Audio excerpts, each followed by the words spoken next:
Burung rangkong ini memiliki tradisi yang unik, tapi sekaligus mengerikan.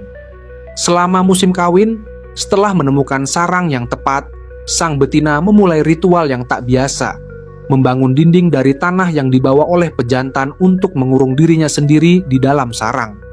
Dia bahkan mencabut bulu-bulunya untuk membuat tempat yang nyaman bagi anak-anaknya yang akan datang.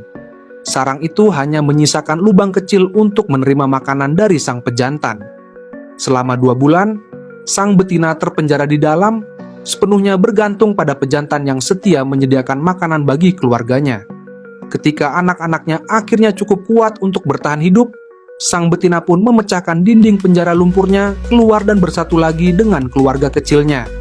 Tradisi ini meskipun terlihat ekstrem adalah cara alami burung rangkong untuk melindungi generasi penerusnya dari ancaman predator.